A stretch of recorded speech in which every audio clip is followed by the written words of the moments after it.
Uh, extremely it's been an extremely, like, for me, aggravating several days. Um, but I'm not gonna let that stop me. Forgive my foolishness, please. Um, yeah. So one, the vegan cross.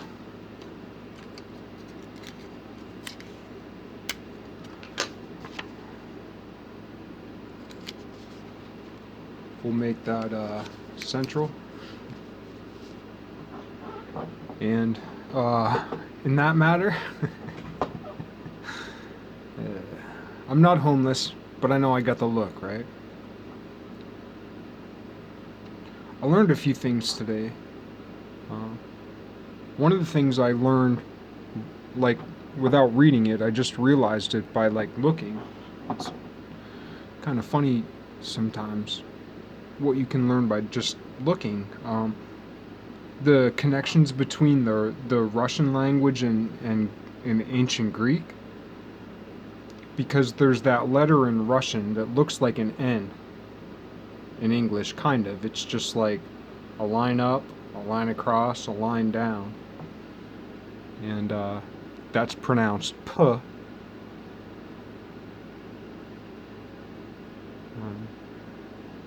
Much like, you know, the uppercase symbol for pi in Greek, which in mathematics is the multiplicative equivalent of the sigma notation for summation. So, like, continual product. But anyway. And then also I noticed, because I was watching this girl who's in English. She's she's from Russia, but she makes videos in English because she studied in the U.S. and I think she might be the Russian equivalent of, like, you know, someone in, like, a master's or PhD PhD program in Russia, something along those lines. But anyway, when she was pronouncing some of the words, like, I noticed that what looks to Americans like a P, it's pronounced like an R, just like the rho in Greek, and then also that thing that looks like a pie, kind of looks like a pie or like an English N a little bit, and that's pronounced like a P. There was one other thing. Oh yeah, kind of like a gamma, a little bit like a gamma, an upside down L, or like a rotated L, L, L. Yeah, like a rotated L, uh, which is pronounced with a G, like gamma. So yeah, I realized today that the Russian language is, like, deeply tied with ancient Greek, and I never realized that before. Um, so that was a cool thing to learn today. And then I looked it up online, and there was nothing.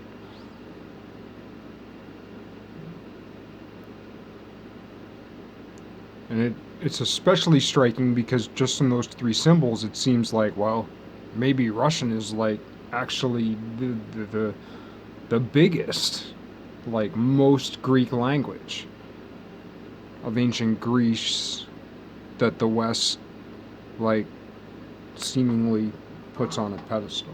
Anyway, that was just interesting. That'll come up at some other point. The only language I've ever tried to learn is Korean, and it's impossible for me.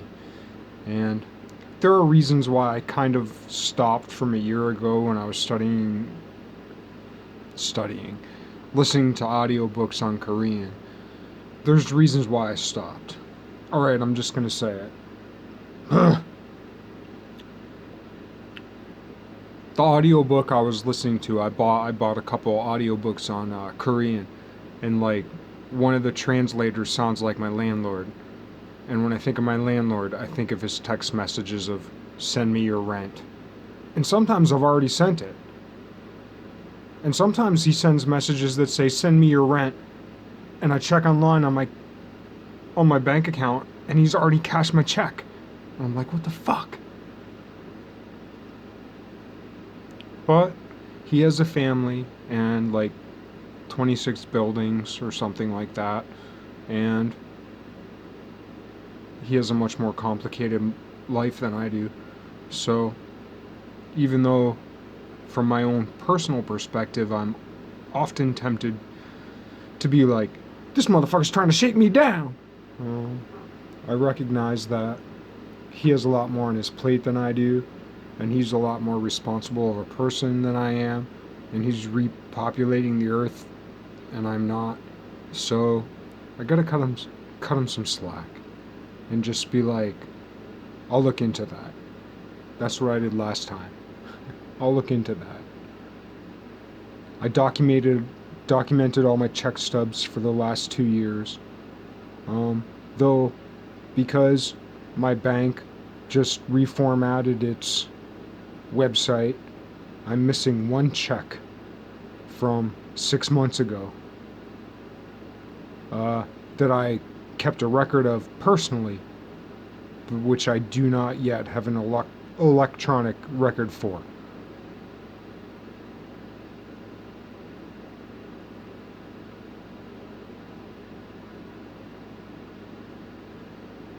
I will rectify that situation.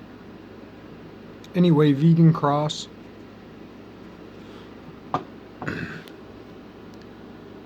So we'll take this time to make an unofficial. This isn't a church.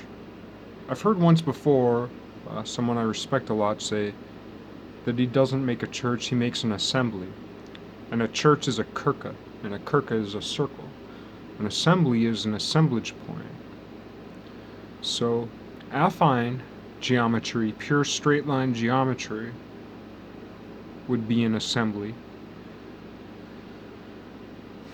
What happens when you marry the church with the assembly? Then something else happens. I guess that's Euclid. But it's also interesting, to me it's interesting that, to my mind, the kirka, the church, the circle, existed before the straight line. Or at least a more perfect circle existed before the more perfect straight line. Because you can take any scraggly branch, as long as there are 2 points, you can take these 2 points, or these 2 points, or these 2 points, or these 2 points. It doesn't really matter. It doesn't matter the scraggliness of the object. All you need are 2 points in 3 dimensions, and you can pluck what down and make a circle in the sand, in the mud, on the ground. So it seems as though circles are more primary. Anyway, as far as the vegan cross is concerned, I'm trying to develop this story. I'm doing a bad job.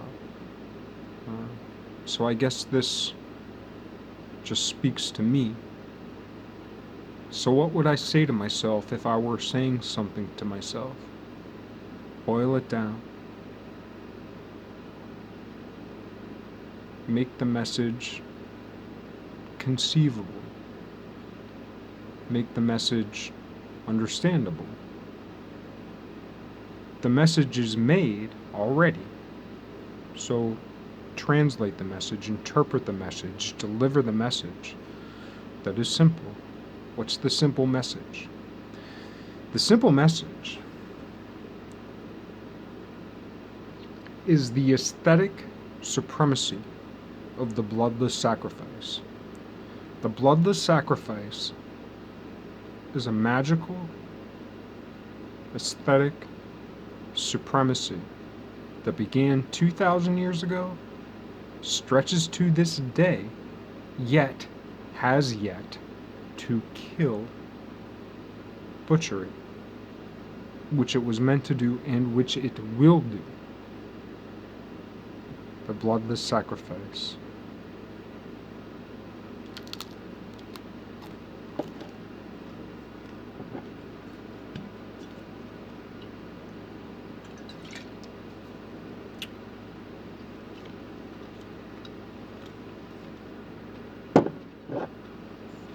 It is good bread.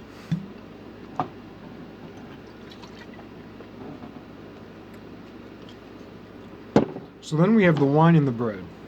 Sourdough, a little bit of sourdough.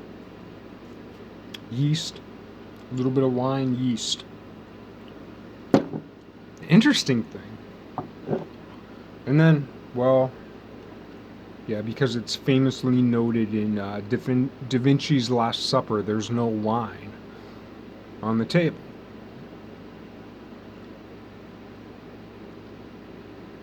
Which is to say, well, there's all kinds of ways to interpret that. I'll leave that to y'all.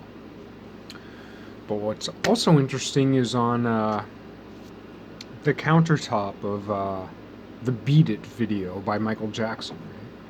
Right? And know it or not, and Michael Jackson certainly did. And I've been alluding to it for years, and I'm not going to break it down now, but I'll give a little bit more, is that on the countertop at the beginning of the Beat It video, you have a bar and you have a cup of coffee, which is a reference to BRK, Barack, a blessed man.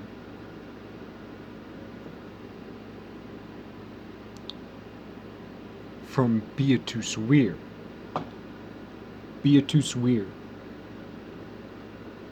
Old Testament. But the Beatitudes are New Testament.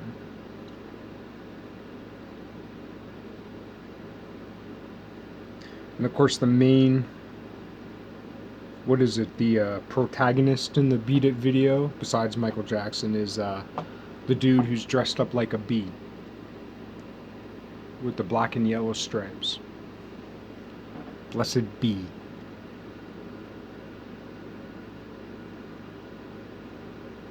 But anyway, BRK, bar. Now why am I giving a K to coffee? Because kaf is the K in Hebrew. I don't know Hebrew. These are just things that I've looked up and have stuck. BRK, Barack, bar, kaf, BR, bar, K, kaf, coffee. Blessed. Beatus Weir.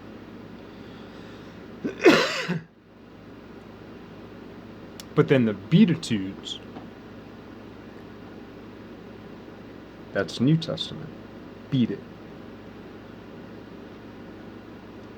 But anyway, right before the dude with the black and yellow stripes leaves the bar, he puts down his beer. And what's a beer? Maybe this is why Leo didn't have wine on the table. Because a beer is a marriage of the bread and the wine. Because it's the grain and the alcohol, or the wheat berry in one place. Of course, back in the Egyptian times, right? They didn't use hops. Hops was like some German law, I think more or less in the general vicinity of Germany. Like there was a law made that like beer has to be made with hops. Before that, yarrow was used, which is like, you know, antimicrobial, antibacterial, tastes like dill, so like dill pickles, fermentation. So yarrow was used before that, commonly. Hops was a little bit of a kind of poison.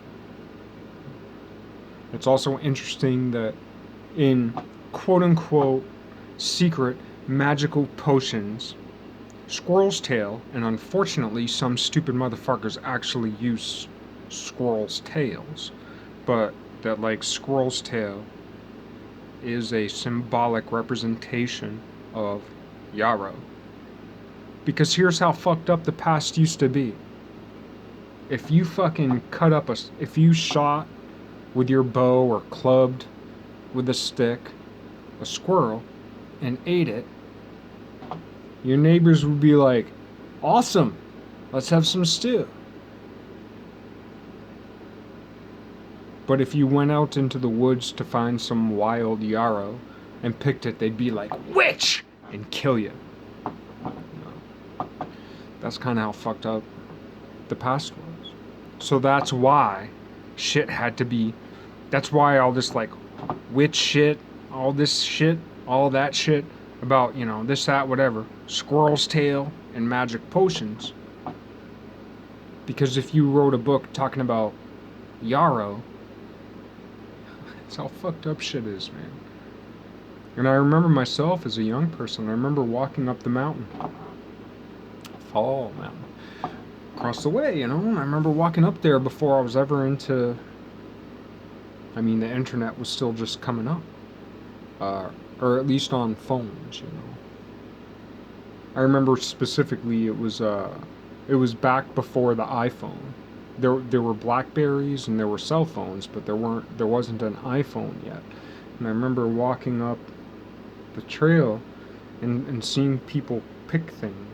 I was walking behind. There's this trail up around the way, up to Table Rock on Fall Mountain, and there was a couple.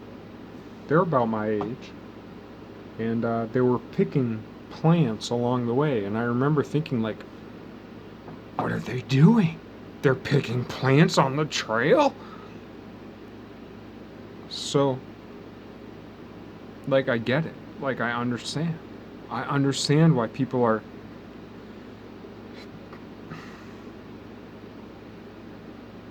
I don't know. And now that I'm older, I get it so much, and I'm like, why would I ever think that? Yet at the same time, I'm still afraid to in public. Like, if I'm walking in a parking lot and I see a dandelion peeking out of the tar, I would be afraid to pick its leaf. Even though, like, I've had this long, I guess I'd say it's a habit, but I guess it's kind of a ritual, because you know how, like, people say, like, pick up a heads up penny, it's good luck, right? So in that sense, it's like a ritual or it's a superstition. So, like, you shouldn't do it, right? But, like, what about when it makes your day and it just kind of makes you feel a little better? Like, heads up penny, awesome, right? So if I see a penny on the ground, my habit for about the past 12 years is that if I see if I see a heads up penny on the ground, I pick it up. If I see a face down penny, if I see the tail of a penny, without picking it up off the ground, because that's bad luck, that's what they say. But it's more just like, it's like a happy practice. I won't even call it a ritual. It's a happy practice. I leave it on the ground and I just tip it over. And if there are people around, it's the benefit of lending myself to embarrassment. It's the benefit of lending myself to embarrassment that gives me something. And also the fact that perhaps someone who is superstitious will come along after and they'll find a heads up penny and be like, awesome. So it's a way of trying to deal with these habits and deal with these rituals and deal with these symbols in a way that makes sense all the way around, even to me, even in my most deep-rooted error. Because the truth is, I can't disregard it. If I see a heads-up penny, I think bad luck. If I see a heads-up penny, I think good luck. I can't erase that. It's ingrained within me. All I can do is fix it. All I can do is manipulate it. Even in me, and also even out there in the world. And if nothing else, I'm offering myself to the embarrassment of someone seeing me walk out of a store to my car, through a parking lot, and then bend over and peculiarly do this thing and flip it over. And that creates a question within others, or at least theoretically. That's not a bad thing.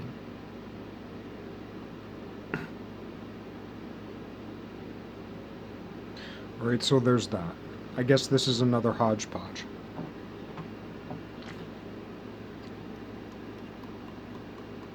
Bud Light.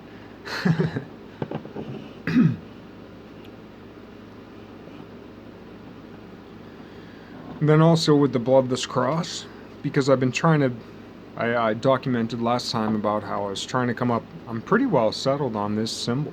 I mean, it's more simple than I would have assumed. It's probably even a repeat. And of course, then the V is the 5 and the 6 of Greco-Roman. So then it's also the 6 and the 5. So then you're dealing with the 56 and the 65, and then that means you're dealing with the 11 because of the difference. And then what's it equal when you add them up? 110 plus 11, 111. Wow.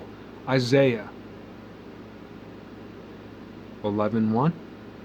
Hebrews 1:11. Wow. Whoops. Alright, that's just saying. But anyway, yeah, what I noticed, I bought this at Walmart the other day. Popeye, right? Now, iron is so much associated with, eating meat. Gotta get your iron, gotta get your iron. But like, spinach is famously packed with iron. Who is the dude of fucking spinach? Who's the dude of strength? And also, it's interesting, we associate strength with the biceps, with Brutus and the biceps. But where's that strength really come from? The forearms. And where's the strength of the forearms come from? The grip. And where's the strength of the grip come from? Fingers, hands, manus, man. Women are men. Men, mind, man, hand.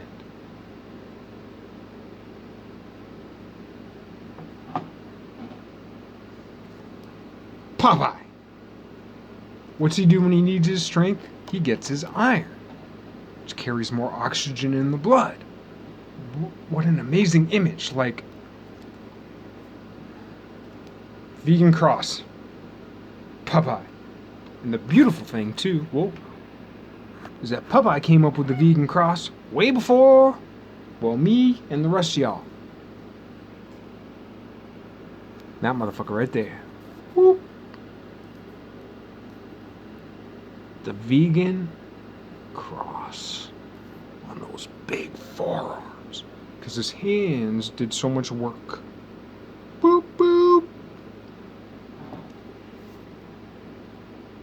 But then there's also, amaranth. Amaranth is huge. Both the greens and the seeds. So, like, getting rid of meat, or if you're on like a meat-only diet, like another option would be, if you're on a meat-only diet, perhaps, I'm just saying, perhaps, check it out, I don't know, is if you went on a amaranth, garbanzo bean, no other bean, just garbanzo bean, chickpeas, amaranth, chickpea, wild rice, spelt diet. Perhaps you could take out the the spelt and wild rice and just go chickpea and amaranth. Then you're getting tons of protein, tons of potassium, tons of iron. You add in the wild rice and the spelt, and then you're getting all kinds of essentially gluten-free. I don't know if it's starches or carbs. I don't know enough about it. But these are things I've tried myself. When my guts weren't working, spelt worked, and when my guts weren't working, wild rice worked. And wild rice is like one of the best sources of amino acids, which build proteins. And if you eat meat, like, you have to break down the proteins into components of amino acids and reassemble them into amino acids to build proteins, right? And that's even if that's how it works, and I don't think it is. And like, if you're like me and don't know, then you don't know. And it's our job to know.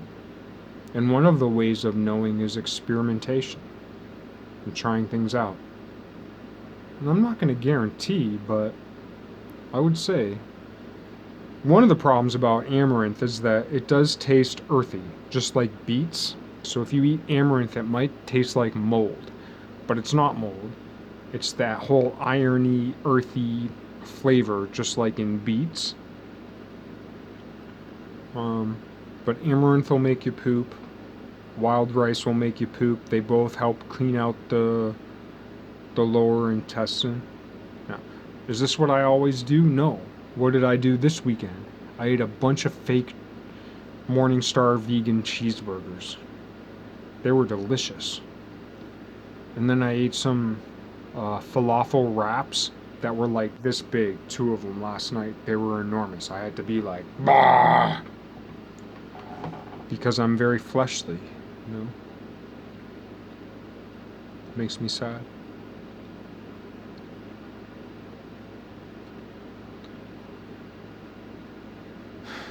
But I heard someone say one time, and I feel like it's good advice, and it's the only thing that's kept me alive, and it's the only thing that's really given me a chance, or not the only thing, but one of the top 5, top 10 things that's really given me a chance is like, even as you fail, even as you sin, even as you destroy yourself, even as you like wreak havoc upon yourself, upon others, upon whatever, like, even as you fail, do the good you can do. Like, still think good. Like, even as you're dying, even as you're decaying, even as the way you live your life causes decay upon you, like, that which isn't good in you, still let that shine. Because it seems as though that's the only thing that's going to light everything up. If I were to fall to the recognition of the darkness of the life that I live a life of darkness. True. That's very, very true. I live a life of darkness. Very dark.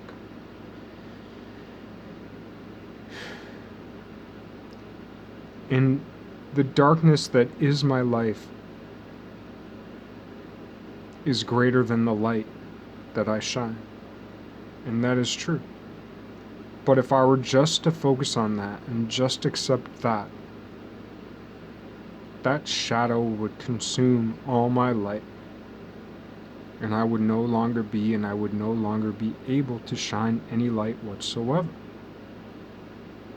So, it's my obligation to myself, to you, and to the light that is reflected in all of us, toward each other. It's my obligation to shine what little light I have as often as possible. So, in a sense, that's my prayer for today, in the form of this video. So I'm trying to shine light. That light that's in me, I'm trying to shine it. And it's difficult. It's difficult because of how much darkness consumes me in the way that I live my life. Never mind the darkness I perceive, which, as dark as my life is, or as dark as the way I live my life is, the darkness I perceive around me is even darker. And that's like, it's stultifying in its grandiosity.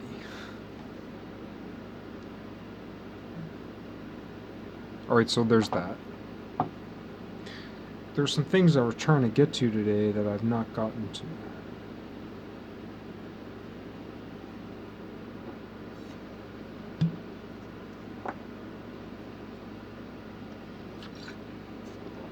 Oh yeah.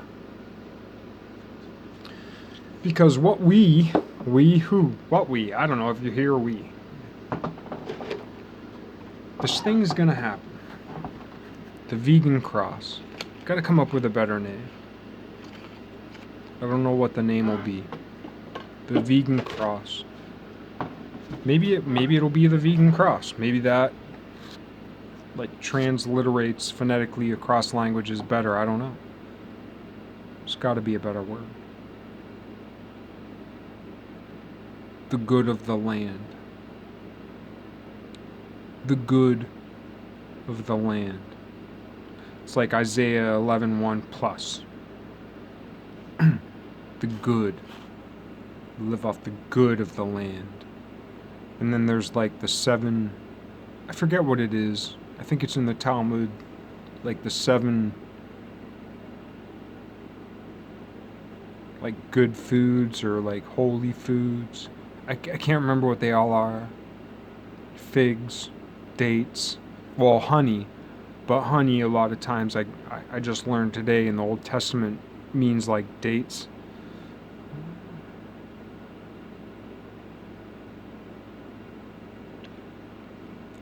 But yeah, there weren't no blood mentioned there. Bloodless sacrifice.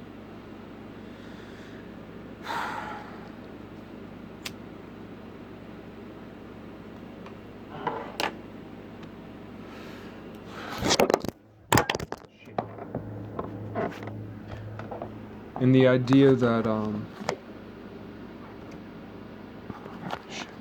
the idea that the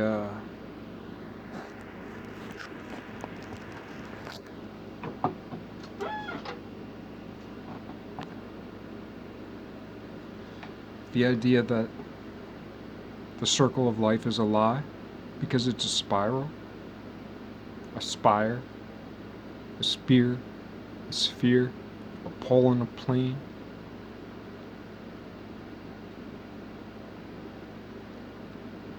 Because it seems as though everything spirals. Because we talk about the year,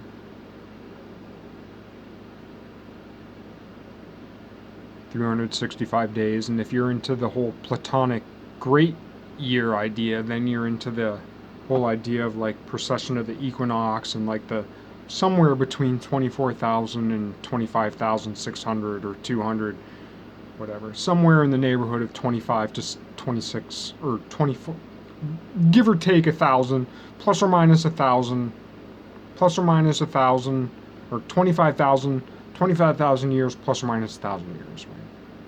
The Platonic great year. But then there's like the galactic great year, which is like, I think 6 million years, which might be okay. It's something with a 60 million. I think it's 6 million years. The galactic year, the galactic great year. No one ever talks about that, ever. But I looked it up. So when you take the speed that we're traveling around the galactic center, plus the speed of the precession of the equinox on the Platonic great year, plus the speed of traveling around the sun, plus the speed of the rotation of the earth. I mean, because we're spiraling. It's like we're going so fucking fast. We're already traveling. Absolutely. We're already traveling way above the speed of sound.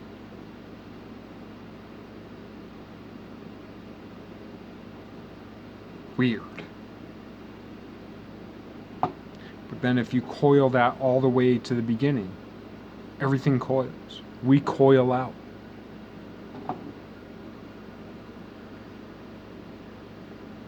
Because the earth is rotating, but it's rotating around a sun, and it's coiling in this precession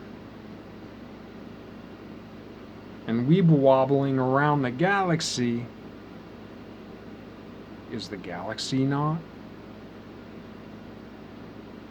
spiraling? Is the galaxy not spiraling around something?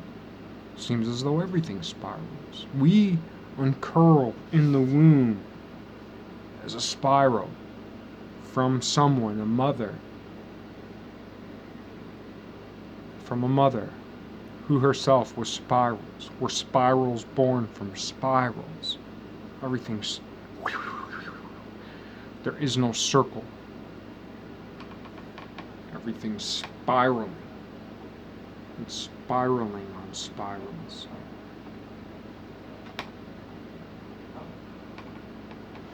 That's a huge difference. It's not eternal recurrence.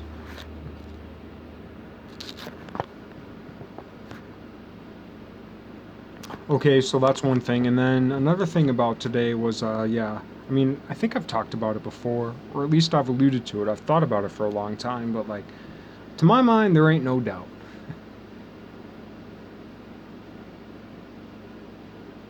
There's the legend of the black samurai, Yasuke, from Japan. I forget the year. But he came in and out of history. He came in and out of mythology. It's blurry on both ends, just like John Henry. So, it's just worth noting that I'm saying that the Black Samurai Yasuke is John Henry. Take it to the fucking bank. It just makes it more beautiful, which means it's true. Beauty will save us, but it has to be the right kind of beauty.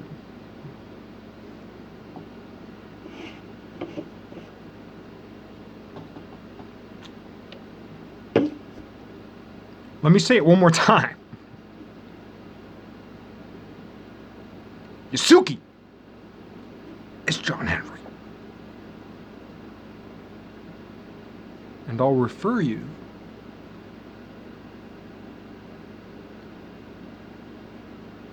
Biblios to what is it? Matthew 24:34.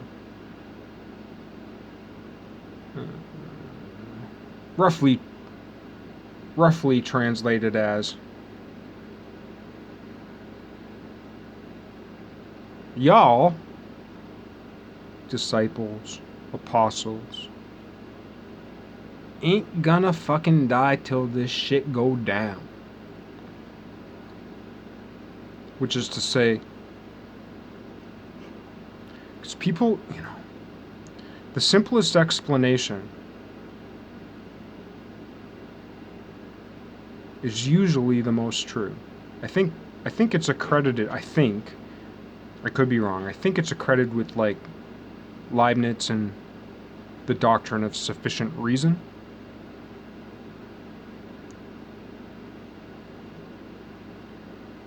Leibniz, doctrine of sufficient reason.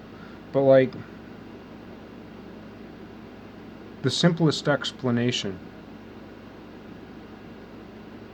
because we're talking about like everybody who's into the whole like religious scene, or not even religious, not even Jesus, if you're into like any religious scene, like what do you think, oh, okay, everything's connected, oh that's great, or oh this, that, whatever, everything's great, like what do you think everybody's really looking for?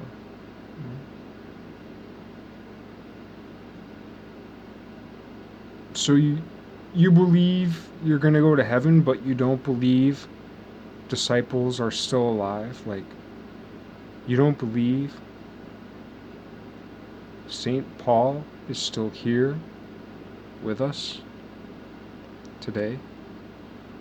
Still alive? Now what about Jesus? Well, Jesus died, but was risen, but came back. Is Jesus still around? Said he was going to come back, going to come back. Well,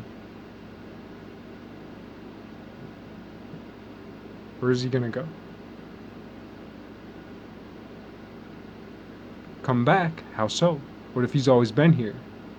What if coming back means revealing, revelation, himself as always having been here? I don't know.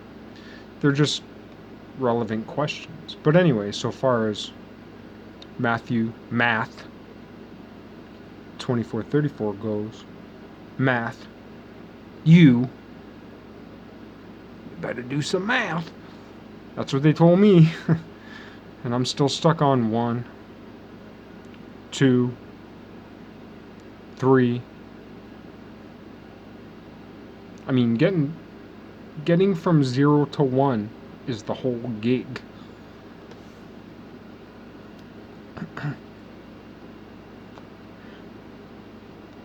You know, I've talked about it before, and there are mathematicians who would just disagree or whatever, or people who study math or whatever, but like, to me, it's still a major problem that, like, the square root of 1 is not plus or minus 1. In fact, just like totally technically all the way down, but it's not even reductio ad absurdum. It's like reduction to the to 0. Not to absurdity, but to 0. Like, the square root of 1 to the 0 is, there's no such thing. That's impossible. The square root of 1 to the 1 is negative 1. The square root of 1 squared is 1. Preserving powers in math. So, to say the square root of 1 equals plus or minus 1, that's a logical failure of Gaussian Descartesism. As powerful as Gauss and Descartes are, the logical error of Gaussian Descartesism at the most elementary level is the idea that the square root of 1 is plus or minus 1. It's not true. If 1 is defined as 1 to the 1, the square root of 1 is negative 1, period. 1 is the square root of 1 squared. 1 to the 1, if we define 1 as 1 to the 1, I'm not sure why we wouldn't define 1 as 1 to the 0, except for that everything to the 0 is 1. It's problematic within the dynamics of the number system. But also I is a problem because I relies upon the plane and right angles upon the plane and the ease of the Pythagorean theorem, which discounts Apollonius, so far as I can tell, maybe Ptolemy. The Apollonian null circle of Wildberger in Australia is connected with what I'm assuming from the number file videos I've watched is the Ptolemy theorem. They seem to be connected, or pretty much the same thing. But it still relies heavily upon that whole a squared plus b squared equals c squared deal.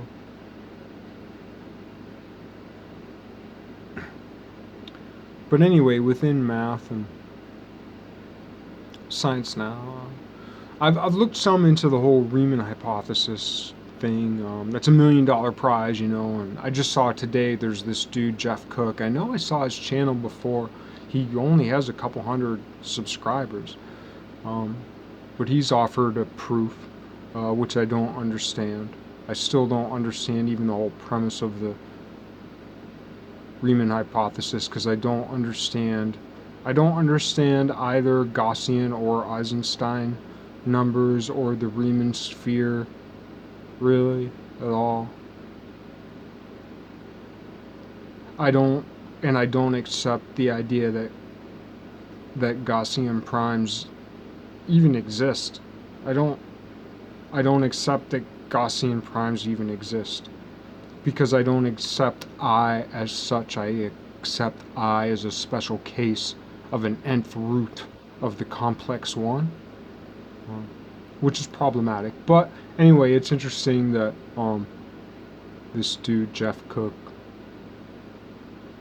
is coming up with this proof, and that he's not seen, which means he might be right. Like, now, from my standpoint, he's in the, and to me, above 50% is a huge deal. So he's like actually at like the 70-80%. Like, this dude might be on it, especially since he has like almost no subscribers. So that means, like, okay, he might actually be right. And then also, like, in physics, like, I tend toward, like, I know Wolfram is big now, but like, I tend toward more the Eric Weinstein geometric unity thing, even though, well, only because of persuasion. I'm persuaded to the idea of 6 dimensions, because it would make sense to me that there are 3 dimensions of time and 3 dimensions of space, and also because on a tetrahedron there are 6 directions. More specifically, there are six directions on a tetrahedron, and then that would also tie together with, like, kind of the 4, because on a tetrahedron, at least in my naive theory, you could tie together the 4 dimensions of Einstein, because there are 4 surfaces, with 6 dimensions of 3 dimensions of space, 3 dimensions of time, of just about no one.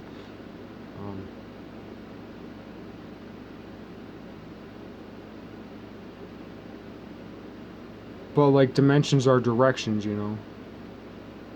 So there are 6 edges to a tetrahedron.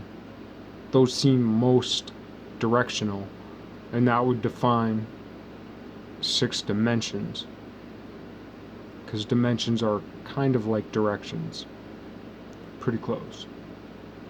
And there's no reason to think that 3-dimension need be. This is the big thing. This is the huge thing. That in, like, 3 dimensions, because it's not 3, because it's dynamic, right? The big thing about being not anti-Cartesian, but like,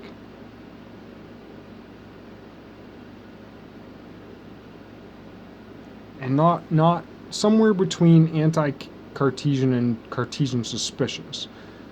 It's like, 3 dimensions need not be square. Because if we're emerging from a cone, or if we're emerging from the point of a tetrahedron,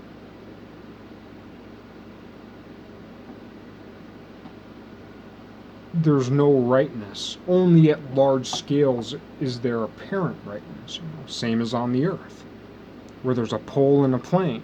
So, essentially, like, in the world, on this Earth, there is only potentially, like, one right angle. One. And that's where the pole intersects the plane.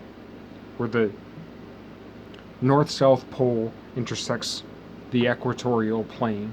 That's the only place where a true right angle could exist. Could. Not even that it does.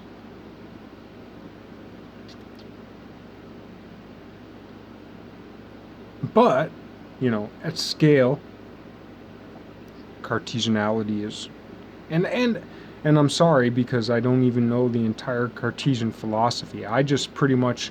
When I say Cartesianism, what I mean...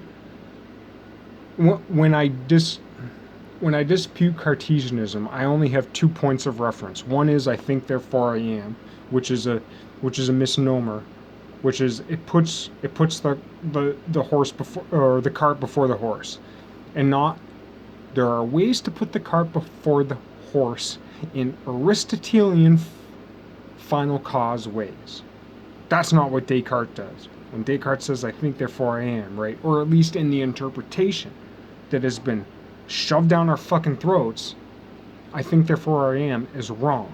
It's also interesting to my mind, like I did take Latin for a while, like cogito ergo sum. Sum means I am. And I'm just, I don't know enough Latin to understand why the saying isn't I am, therefore I think, which is the true way to interpret it. Or rather, it's the true way to think philosophically. I think, therefore I am is just a way of saying, like, am I? Am I? Okay, I'm asking the question, so I am, right? But then the truth of the matter, that's after the fact. That's post facto. Post, you know, cogito ergo sum. That's post facto. Before the fact is the amness. Okay, so that's one reason why I discount what I call Cartesianism, which might not even be Cartesianism, but which is the body of that word as it has come to me. And then the other reason is just because I assume X, Y, Z plane in all these cubes, which that's not the way the universe is structured anywhere. Except for in shit we build. And it's probably one of the reasons why we're wrong about a lot of shit, but it's also one of the reasons why we're so efficacious. Double-edged sword.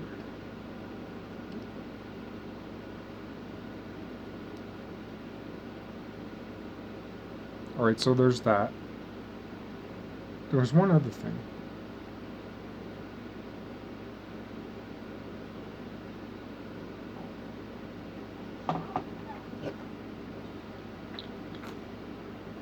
I've noticed in the last like 3 months I have a lot of moments where I'm scratching my butt in my videos, and I just caught myself. Usually I don't catch myself till I'm watching my video, but yo, we got butts, you know? Mine got issues, you know? But that's not why I'm scratching it.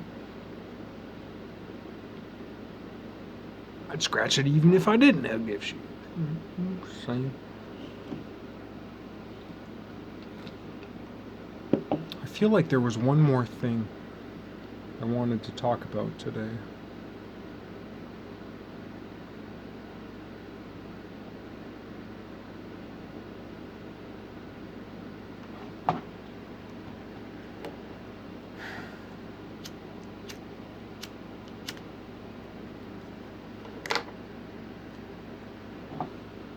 I am really sorry for being so decadent and carnal. Carnal with my addictions, my habits.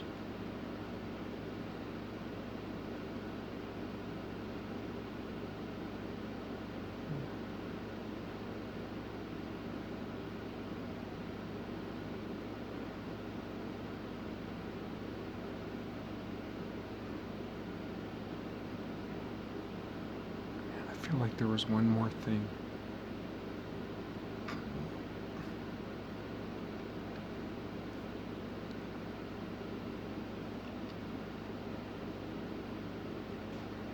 This wasn't the thing that I think I'm thinking, but I wrote it on the paint box. Psalms 34:21. Evil shall slay the wicked.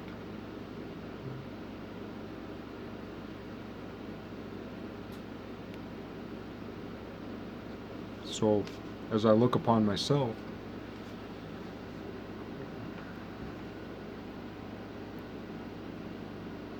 like, God's not going to punish me. God's going to reward me for the good that I do. In so much as you didn't see me before I pressed record on this video. You didn't see me this morning when I could barely get out of my bed because of the sciatica. Because of how much food I ate yesterday. For me, I've noticed sciatica. It feels like a pain in my back and in my butt and down my leg, but I know